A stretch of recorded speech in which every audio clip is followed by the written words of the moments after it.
invitation to respect and affirm oneself, to come to some sort of depth, to be more centered and balanced. There's an invitation that requires guidance as well. So you mentioned it's not just engaging, but also teaching and learning. So education, unfortunately, we tend to give a lot of importance to procedure and these examinations and assessments, but the joy sometimes is lost in being able to process whatever we go through and to become more integrated persons at the end of that. So personal integrity.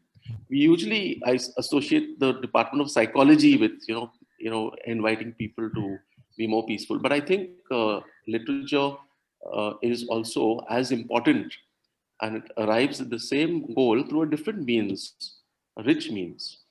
And the third is social inclusion, the third value.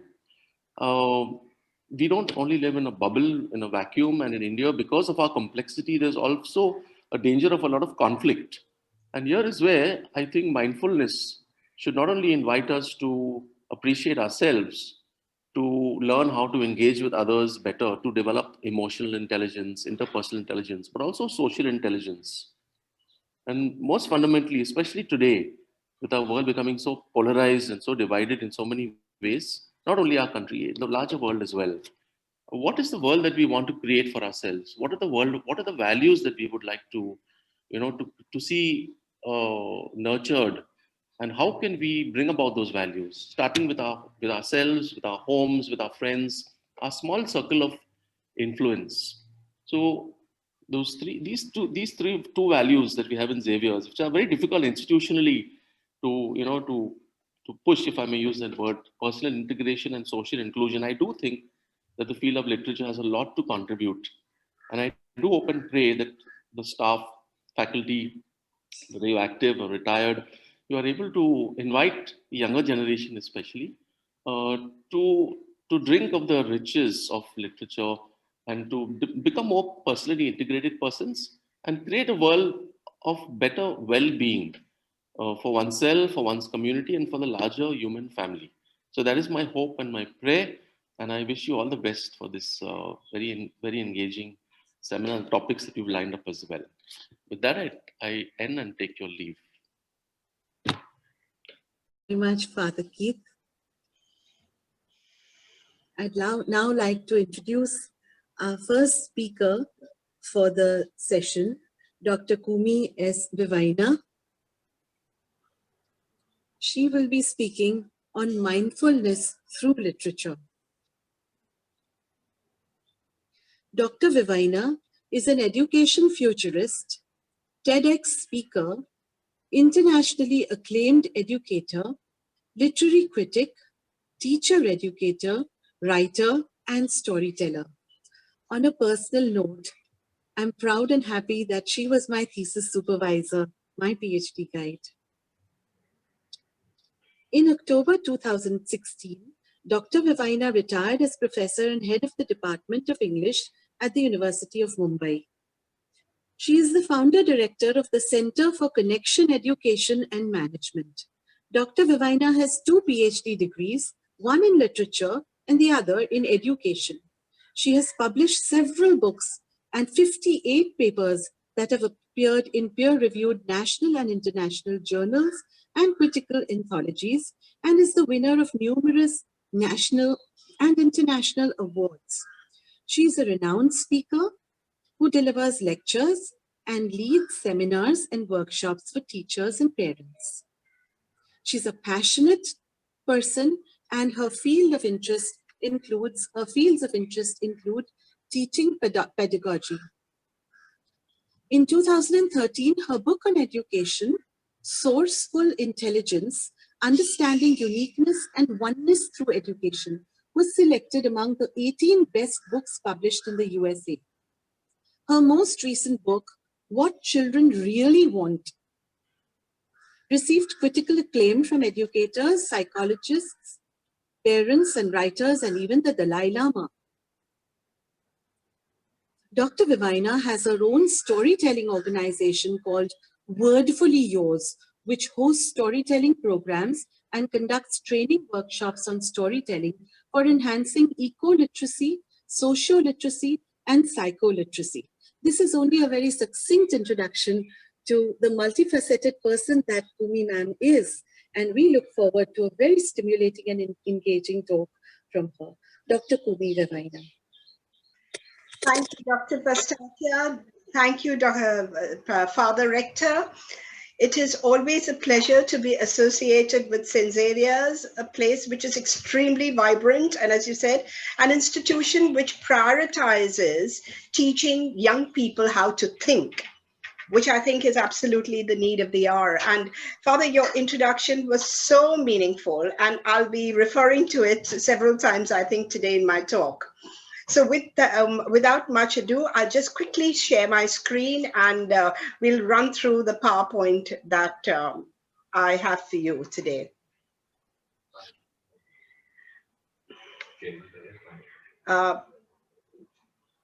Just give me a moment. I don't think you can see my screen. Is that right? Is that right? Ma'am, we can't see your screen. Not as yet. Not yet. Okay. Okay. Just give me a moment, huh? I have been made the host. Is that right? Yes, ma'am. Okay. So just tell me as soon as you can see it. I'm doing it in a slightly different way. If we can't manage it, I will ask Parishta to share the screen. She has the entire PowerPoint with her. Now, can you see it? Oh, ma'am, can I request Prashita, ma'am, to? Yeah. Well, just give me one more minute, because if I can do it myself, it's better. Just give me one more minute. Sure, ma'am. Sure.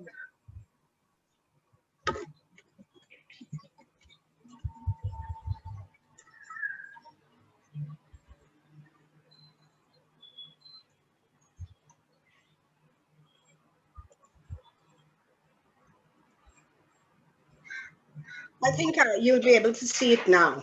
Am I right? Yeah. Yes, ma'am. Yes. Yes. All right. So this is a wonderful topic, mindfulness through literature. I have had some very interesting discussions with Father Dias of St. Xavier's on this issue, I think a couple of years ago. I'll quickly tell you what the plan of the session is, and please feel entirely free to interject. If you have questions, you can type them in the chat box, or if you like, we can do the questions later. I'm sorry if I will have to rush through the concepts, because there are several I want to give to you in this very brief presentation, and I don't want to cut into the time of Dr. Vilande or Dr. Kamla Gopalan. So what is mindfulness, and why do we need it? How does literature help develop mindfulness? And then I'll end with a few key takeaways. So part one of the presentation, what is mindfulness? So quickly in the chat box, try and answer these questions. Have you, or just say them out.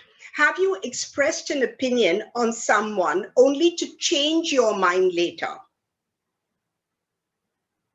First question. Have you expressed an opinion on someone only to change your mind about that person later? Just speak it out if you like. Yes. Yes, I think all of us, yes. Right? And thank God for it. Thank God that our opinions are not cast in stone. Have you ever taken the right decision during a time of emotional meltdown? Yes or no? Quick. No. No, we haven't. No. After a crisis has passed, have you felt that there was meaning in that crisis? Yes, several times. Yes, ma'am, several times. So with that, let's move on to what is mindfulness. Mindfulness is an overlooked gem, according to me, which the West has brought to the center of our lives and is supported by psychology, neuroscience, neuroplasticity, management studies, etc. But it's not new. All ancient traditions have always insisted on mindfulness. And Dr. Pastakia gave us this very beautiful quotation from Aurobindo's mother, which says that it is extremely vital that we live conscious rather than unconscious lives. And most of us are unawakened. Now, the story of my life is that I really started working on mindfulness and self-examination at a very young age. Unfortunately, when I was doing my PhD with Dr. Shirin Kuchetka, I had chosen authors who made me do a lot of self-reflection and a lot of introspection.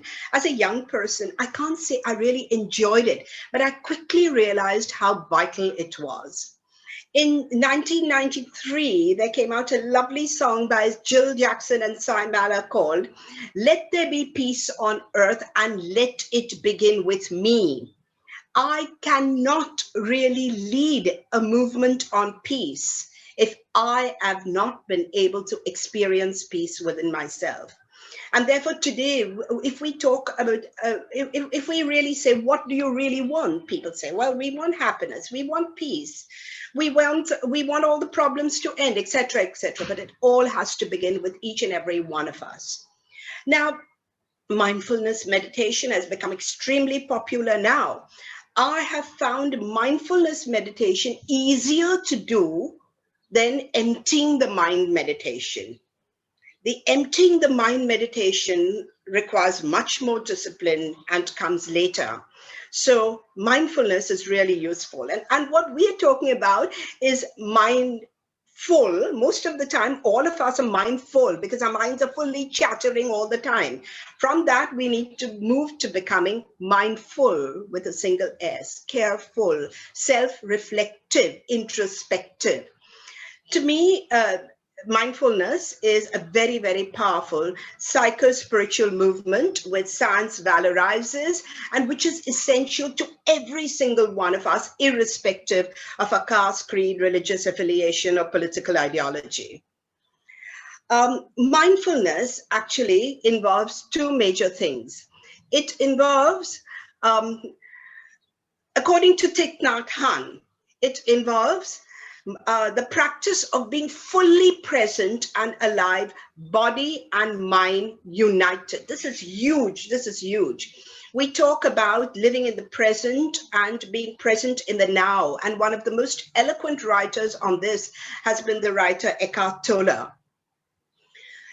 We think we are in the present, our bodies are here in the present, but our minds could be anywhere. And most of the time, our mind is either in the past or in the future. But just to give an example, a quick example, we don't drive a car constantly looking at a rear view mirror, metaphorically the past, or at the horizon, metaphorically the future. We look at the present. So it is extremely vital to look at the present carefully with body, mind united, according to Thich Nhat Hanh. There are several other definitions, but I don't think we have the time to run through that. One of the most interesting neuroscientists has been Antonio Damasio. And according to Antonio Damasio, the left cerebral hemisphere of humans, which is called the interpreter, is prone to fabricating, the key word here is fabricating, internal verbal narratives that do not necessarily accord with the truth. And all of us have experienced this in our lives, that we make up stories in our mind and then we believe those stories and we think them to be true. Again, to give you a very quick and simple example. Suppose I am seeing you all in physical space today, and we're doing a seminar face-to-face. You meet me 10 days later, and I completely ignore you. You say hi, I don't even know if I should say hi, or you're saying hi to the person behind me. And you think, oh my God, she's actually quite a snob, right? The next day I meet you again, and I run away from you, maybe to catch a bus. And you say, oh my God, she merely pretended to be all nice and goody-goody. In fact, she is awfully arrogant. On the third day I meet you and you're about to fall and I hold you back. As I'm holding you back, you change your mind and you say, well, maybe she's not such a bad person, right? So constantly these verbal narratives are being fabricated and then we make the mistake of believing them to be true. So that is why we really need to be mindful. Mindfulness can be demystified very easily by breaking it up into a few steps. Step one is self-awareness, looking within yourself, understanding where your jealousy, hurt, joy, everything comes from, which part of your body. The next step is self-regulation. Just being self-aware is not enough. Then how do I change my behavior based on the insights? That is self-regulation. Very importantly, as Father said it's personal integration and social inclusion. So we do need to also mindfully look at society, because actually there is no other. So social awareness is a third step of mindfulness. Relationship excellence or relation skills, the fourth. And finally, the fifth is the most important, according to me, the experience of quantum oneness. I'll quickly touch upon each of these. Self-awareness is understanding the power of now. I just named Eckhart Tolle, and this is his classic book, The Power of Now. And he also has a handbook to the power of now. So I think this is the best that I have read. So understanding the power of now, pausing to closely examine yourself. And this involves, I'm going to repeat, 100% integrity on your part. There will be certain things which are unpalatable, which are disgraceful about yourself, but you need to be extremely honest. Why did I do this? Again, let me give you a very quick example here. Suppose you're traveling by public transport and a very rich woman comes and sits on one side, very well clad. On the other side of you is a very poorly clad woman, obviously very poor. You get out of the bus and you realize that your wallet has been flipped. Whom are you going to think of as a thief instantly? The poor woman. But mathematics would tell us there's a 50% chance. Why have you done that? Where did that prejudice come from? The rich woman could have been a kleptomaniac. She could have taken it. But immediately we think the other woman has taken it because she's in need of money. So where are all these ideas coming from? And are they true? Most of the time, they are not. So the third part of self-awareness would be understanding the way our mind works. This is a lifelong project. And I'm sure Dr. Anjali Bilande is going to touch on this. The way our mind works, our mind is a trickster. It is constantly telling you something to hide something else. So how do you go past that is a skill that we can develop, but not very easily. Gandhiji very appropriately said, your perceptions, the way you perceive life, become your beliefs become your thoughts become your words become your actions become your habits become your values, and your values become your destiny. So if you want to change anything, if you want to change your destiny or the destiny of the society also, as it seems to be at the collective level, all you need to do is to change your perception. The importance of self-inquiry would need volumes of literature to really help us understand. But I think very briefly, the Buddha said something very appropriate. Ignorance is the root of all suffering. And it's not ignorance about psychology, literature, economics, sociology. It's ignorance about yourself. And similarly, Byron Katie, in her book, Loving What Is, says, an unquestioned mind is the cause of our suffering. And unquestioned. And as Father said, this is the project of Xavier's. This is one of the major values of Xavier's as a college, to teach you how to think, to question your own beliefs and the beliefs of others at large. Byron Katie says, thoughts are not personal. They just appear like raindrops. Would you argue with a raindrop? It's neutral. A thought is neutral. What value, what thoughts you bring to it, other thoughts you bring to it, depend completely on you. So the change that we are looking for is not change my thoughts. I can't change my thoughts, but the thoughts that have come to me. Stop talking about them as my thoughts. Just say, these are thoughts that have come to me. You see, there's a certain objectivity. My thoughts, you own the thoughts. These are my thoughts, and therefore you dare not challenge them. And my ego will be hurt when you own them, my thoughts. But when you say, this thought has come to me, then the thought is separate from you. Beautiful. This is extremely important. The second step is self-regulation. Self-regulation or self-management should be the direct outcome of self-awareness. Otherwise, that whole process of self-awareness is useless unless you really apply it to yourself. One of the most powerful things I've found is Byron Katie's The Work. The process is called The Work. And through 4 important questions there, she teaches you how to examine each of the thoughts that cause you suffering. Of course, there are many, many other courses. Thich Nhat Hanh's student has an 8-week course called the MBSR, Mindfulness-Based Stress Reduction Program by Jon Kabat-Zinn. And that is also extremely well done. The third aspect of social mindfulness is social awareness. It enables us to understand social justice issues in a nuanced manner and actively respond with clarity of mind. I will touch upon this later because I'm going to emphasize how literature really helps you to think in very nuanced ways and look under the layer of superficial reality.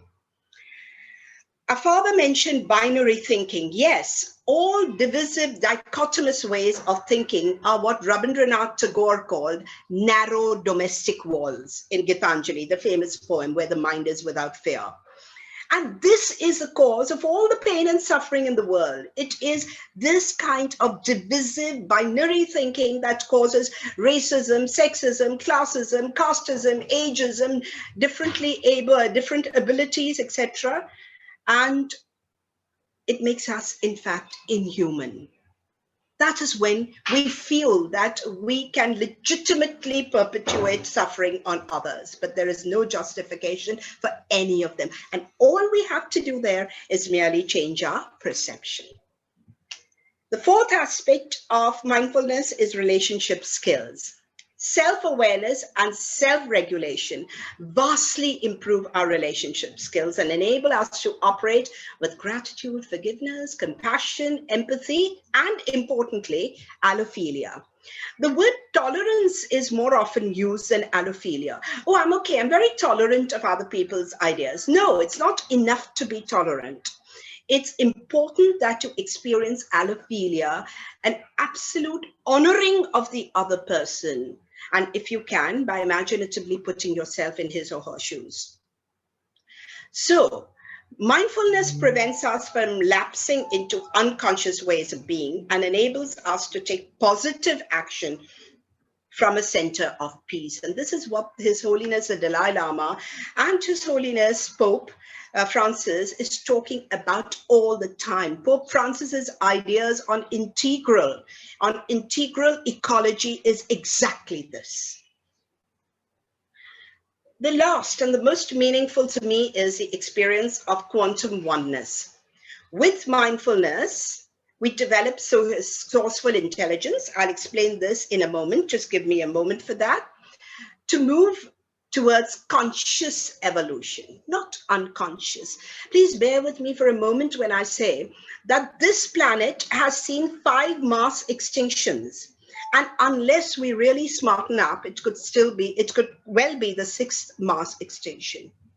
We can't behave in unconscious ways anymore.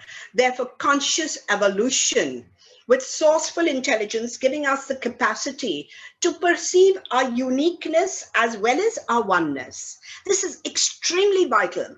All the binary thinking is because we think in terms of me versus you. But now Father has a kind of knowledge that I don't have, Dr. Pastakia, that I don't have, Dr. Gopalan, Dr. Belande, and each and every one of you sitting here. You know things that I don't know, and it's okay for me to know and not know things. So can we share? That's the whole idea of moving from polarity consciousness to unity consciousness, of moving from a self versus other consciousness, which is rooted in competition, to a self and other consciousness, which is rooted in collaboration. And neuroscientists tell us today, very, very authentically, that the human self is not made for competition, but for cooperation. And you'd say, well, that can't be. There has to be a little competition. Maybe as much as salt in food, nothing more. A little competition, maybe. But collaboration is what we are, as humans, are hardwired for.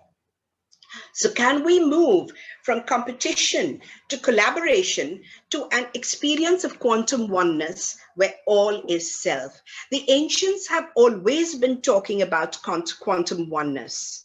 But now neuroscience has also talked about the matrix. Quantum physicists are talking about all their findings rooted in the matrix, where every single thing, not only sentient being, but every single thing is part of us. I cannot get into this in any further detail because it's a very brief presentation.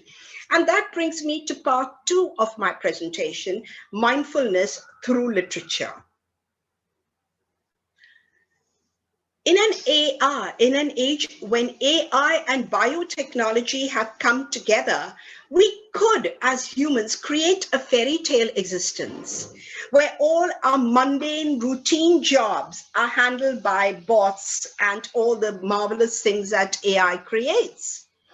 That would leave us free to pursue higher things. So we could create this kind of wonderful fairy tale existence where all the 17 goals of sustainable development created by the United Nations in 2015, and which United Nations wants all its member countries to realize by 2030, all these 17 goals are clearly possible. But if we make unwise choices, instead of a utopia, we could be creating a dystopia. Our literature is replete with all kinds of dystopic novels. I think one of the most classic novels is Oryx and Crake by Margaret Atwood. And of course, there are many, many more. And it's been going on for long. Dystopias and utopias have been coming alongside. Aldous Huxley interestingly observed that we could all become victims of mind manipulation. And you see exactly this clearly possible. Father just talked about the effect of social media. Social media is constantly bombarding us with thoughts, too many thoughts, not allowing us our thoughts. So the victim of mind manipulation does not know that he's a victim. To him, the walls of his prison are invisible. He believes himself to be free. This is a kind of technological panopticon. Way back, Jeremy Bentham in the 18th century talked about a panopticon, which is an architectural structure where a jailer could sit only in one place and at one go observe everyone. So we know today that Google is observing us, Facebook is observing us. We don't have privacy anymore. So we live in a technological panopticon. What does literature do? Now, literature helps us nurture soft skills. I don't like the word soft skills simply because these skills, on account of our conditioning, are the hardest to learn. Anyway, literature helps us nurture soft skills and will help us survive naive technophilia. I'm saying this with reference to a brilliant young woman in the UAE in Dubai who's working for soft skills. She's come up with algorithms which actually test soft skills and tell you which areas you're weak in. And Sally Ann says that we need to balance living without technology with living with technology. Way back in the early 20th century, D.H. Lawrence said, for God's sake, let us be men, not monkeys minding machines. How relevant. Sally Ann continues by saying that human skills will be our competitive differentiator in a world heading towards automation. And she's not the only one. Dell Company did a very interesting survey, and Dell Company came up with the idea that 85 million jobs will be rendered redundant by 2030, the jobs we know today. But 97 million new jobs will come up, and they will require the same skill sets, but with a lot of adaptability on our part. So the adaptability is going to be our competitive differentiator. We will be required to upskill and either shape up or ship out. We'll be literally rendered redundant. So literature and the arts can prevent and will prevent technology from trumping humanity, from making us both robotic. And we know how many jobs today are taken over by robots. But I don't think we need to fear. I don't think we need to fear, because the same kind of skill set that is required for a certain job can be then used for another job which AI creates. So I think it is technology, if it's understood and appreciated alongside literature and the arts. Secondly, and again here I'll go very, very quickly, literature helps hone 21st century skills. And at meetings after meetings and seminars after seminars, we teachers are talking about critical thinking, creative thinking, change orientation, compassion and empathy, collaboration, and communication excellence. Very, very importantly, I'll just deal very briefly with each of them. Critical thinking. Literature develops your critical thinking. Needless to say that. As Coleridge says in Biographia Literaria, as literary critics, we dissect and dissipate in order to recreate. So creative and critical thinking work alongside. We also need to have a change orientation, which involves a lot of flexibility on our part and flexible thinking. Obviously, with postmodernism and all, we know about meta-narratives, we know about literature being just a construct, and therefore your interpretation could be as good as mine. The other three skills I have marked in green, because these are what we traditionally would want to call soft skills. Compassion and empathy, which is absolutely huge. In talk after talk, the Dalai Lama is talking about the need for compassionate leaders in the world, and he is absolutely bang on, and so is everyone else, like Daniel Goleman and all, who talk about the need for empathy. Collaboration, I've already talked about that, rather than competition, and communication excellence. When we talk about communication excellence, we're talking about the effective use of language. And of course, needless to say that literature does this for us. But we do not need to use language to befuddle or to lie, but to speak our truth peacefully and powerfully. Not peacefully or powerfully, peacefully and powerfully. So, communication excellence. Literature nurtures vital literacies, which are psycho-literacy, understanding yourself, and understanding the way others think. Social literacy, other awareness, social justice issues which need to be addressed. Otherwise, you get brainwashed. And geoliteracy, which is earth awareness. All these literacies, all three literacies, are honed by literature. And the fourth, to view life in nuanced ways, looking under the layer of superficial reality. I break that up further. Since literature is a construct, it encourages us to critique representation, representation. All of literature is representation, representation. But it also encourages us to ask this question, what is reality? What is reality? Is it what we see superficially, or is there something more to it? It's tied up with the next question, but I'll come to that in a moment. How real, for instance, let me give examples of this, are the witches in Macbeth or Hamlet's ghost? There's no answer to it. And thank God Shakespeare did not give us an answer to it. That's why he remains the unsurpassed monarch of the English language. How real is something like Waiting for Godot? It is real in a very, very different sense. It's a very subjective vision, which is real and telling us about, giving us the truth about the times. Waiting for Godot. I think one could do a whole session only on how real is any Waiting for Godot. Or Margaret Atwood's vision in her novels, particularly, as I said, Oryx and Craig, a frightening novel, a frightening dystopia. So how true then is history? Of course, we've, as feminists, one has played around with it, history, herstory. But never mind, even history has to be problematized because it's not monolithic. It's just not one person's version. It's a version of the people in power, as Foucault would tell us. In Hamlet, Hamlet says to Rosencrantz and Guildenstern something very interesting. There is nothing either good or bad, but thinking makes it so.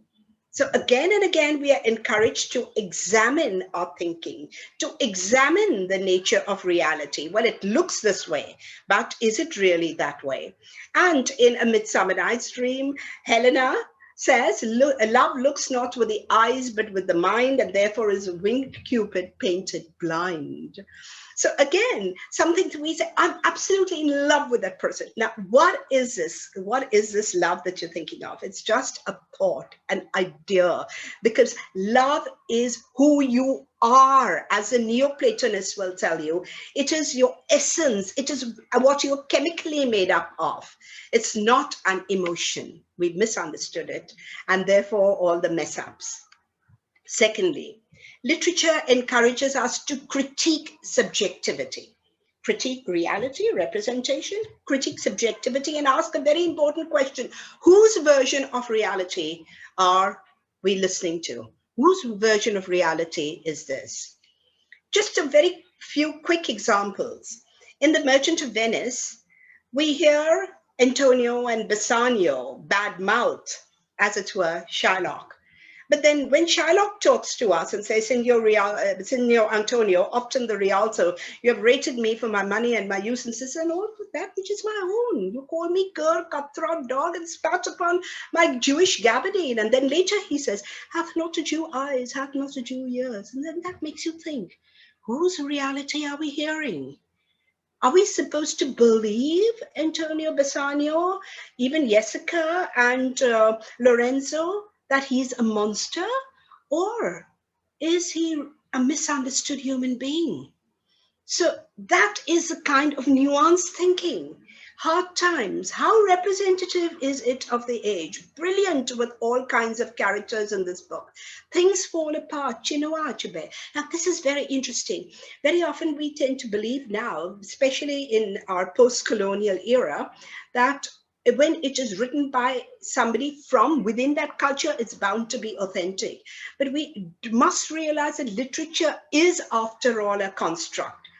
It is the insider's perspective as against the outsider's perspective. Similarly, I could say of the native writer, one of the books I genuinely love, In Search of April Raintree by Beatrice Cullerton, about what a native woman really goes through, what her reality is. So we need to look at all this. Whose reality? A particular writer cannot be speaking for a whole group. The Japanese-Canadian writer Joy Kogawa said that if you want me to talk about my ethnicity all the time and be a representative of my ethnic group, you're putting a carapace around me. You know what a carapace is. You know, the knights of yore, they wore the carapace to protect their bodies, and it's constricting.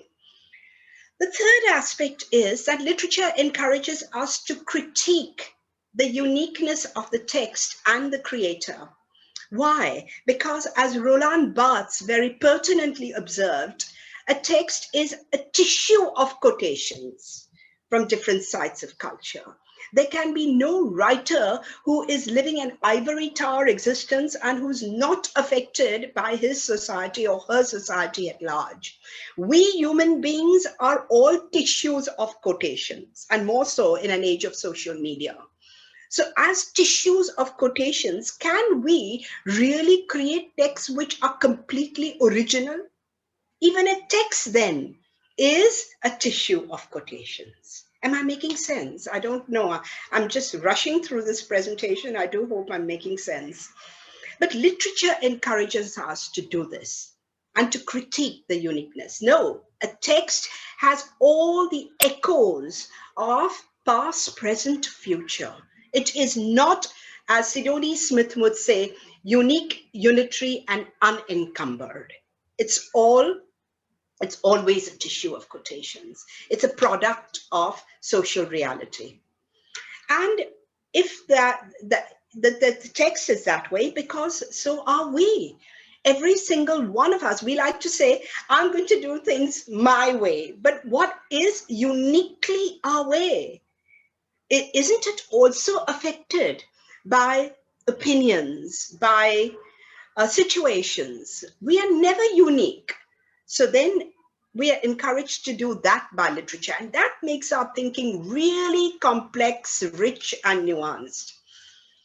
Though poetry, drama, novel, and prose, through all of that, literature encourages us very often to take the road not taken. Robert Frost, of course.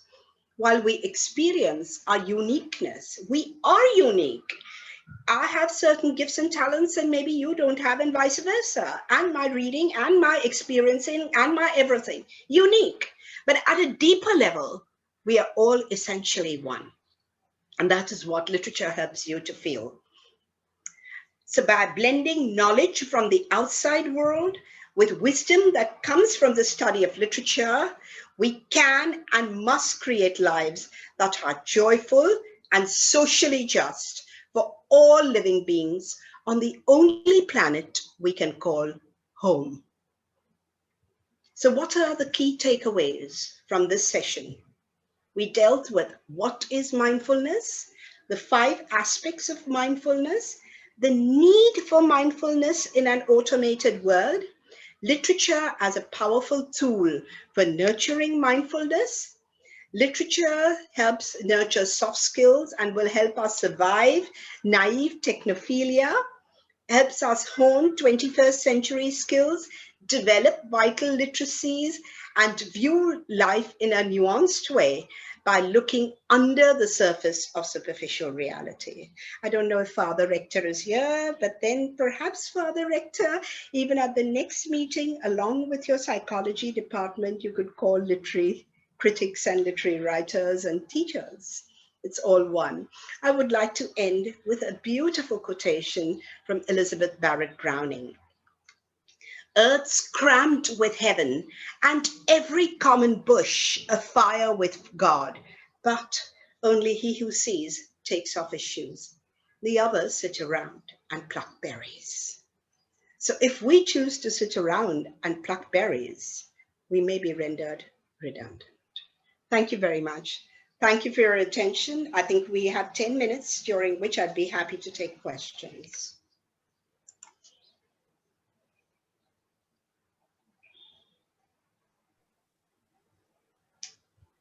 Ma'am, can I just say thank you? That was an absolutely delightful session. Thank you very much. Thank you.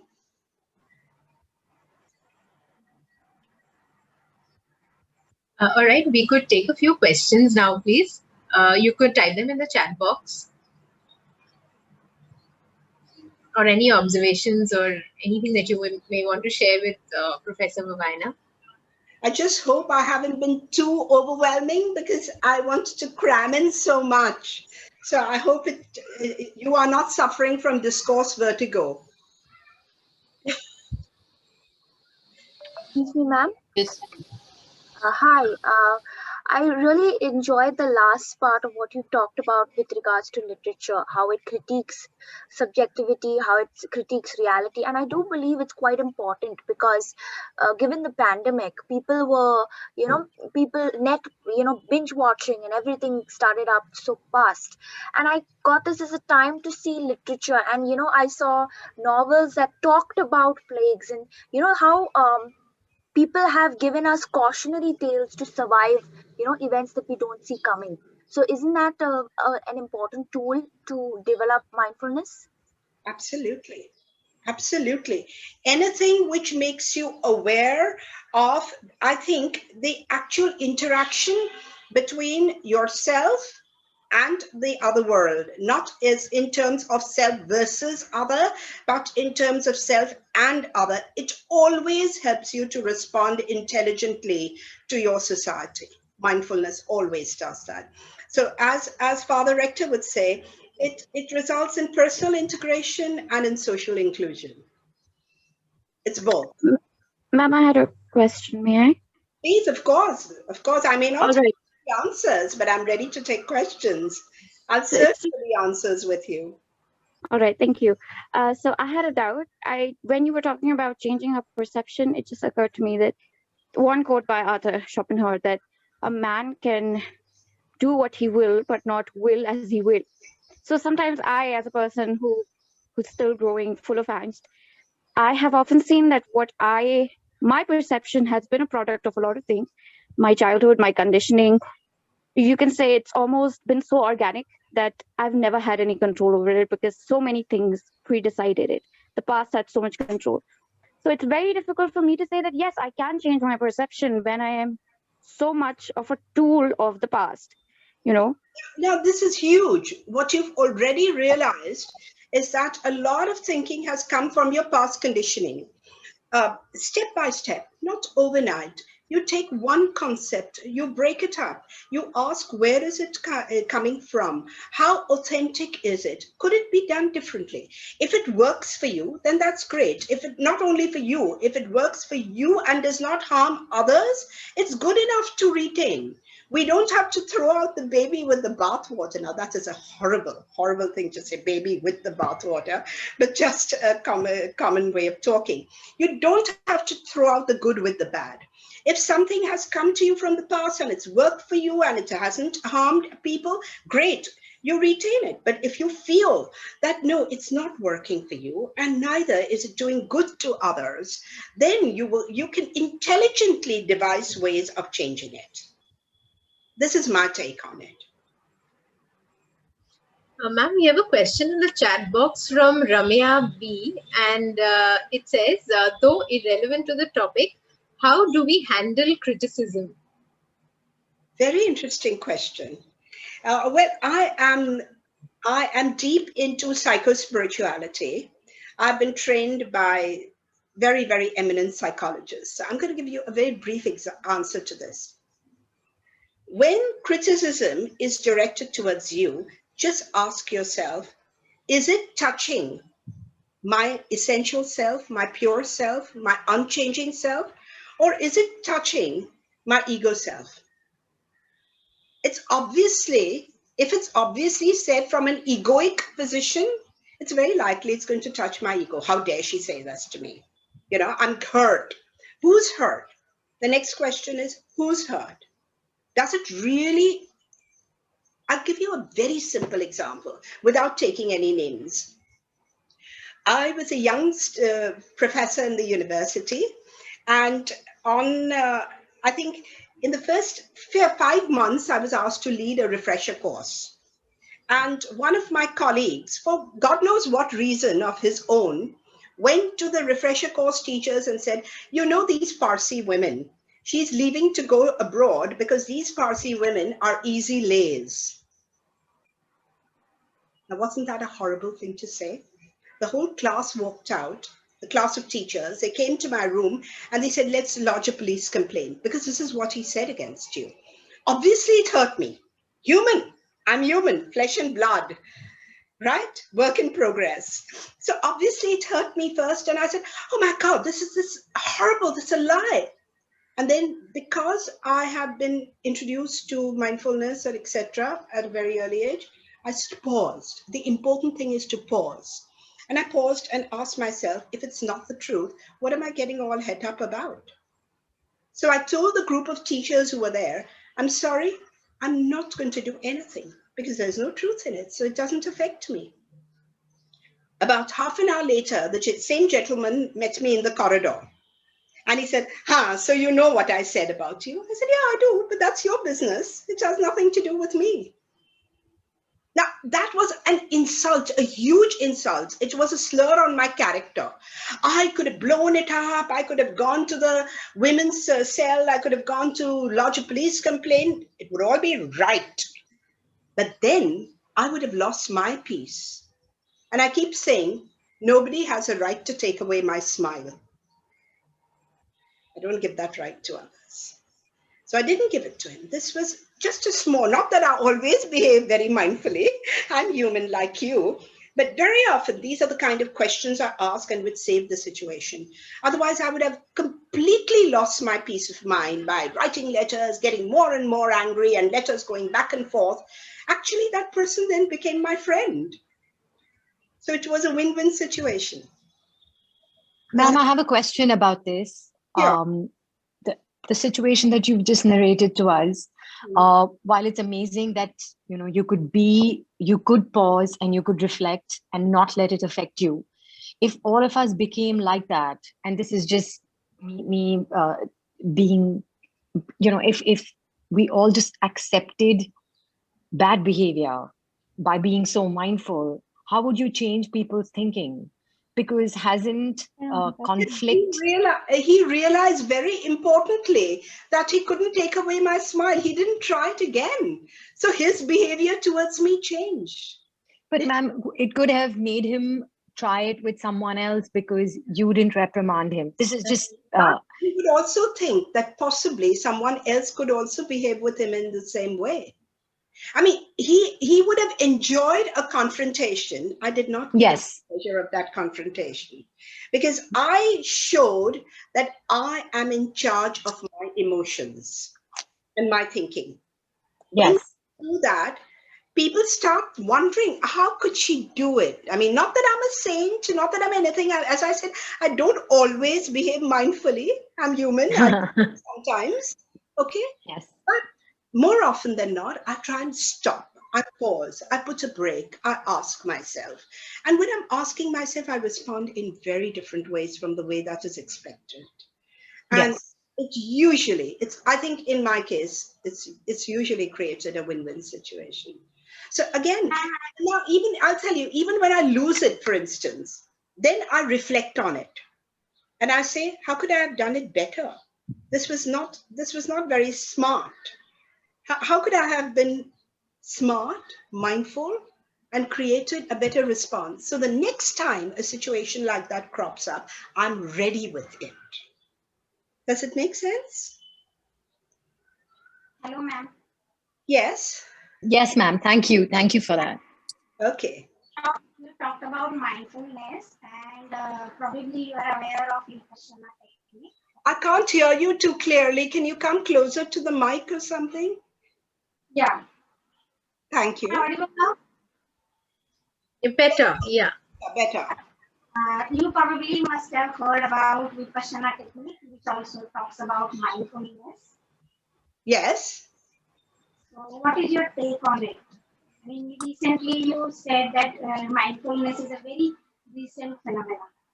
It's not recent. To me, it's never recent. It's just not recent. We've always talked about antargyan. We've always talked about self-reflection. We've always talked about know yourself. It's not new, but they have just remained interesting words to us. Now we have a whole lot of tools which also help us to really go deep within ourselves, confront ourselves. In a way, I don't like to use this word because it's very relative, but even improve ourselves. Yes. It's definitely not a recent phenomenon, but it's been limited to very, very few. For instance, the Greeks had three categories of people. They said that the idiots were one who were totally selfish. It had nothing to do with IQ scores. The selfish ones were the idiots. Those who thought in terms of their narrow groups were tribesmen. And those who thought in terms of others and self were the real citizens. So a Greek citizen was not everybody and anybody. And of course, this idea now is taken on by philosophers like Ken Wilber and all, who talk about moving from your egocentric intimacy to an ethnocentric intimacy to a cosmocentric intimacy. So as your awareness expands, you become more and more compassionate and understanding and caring. Caring just comes automatically then. Okay.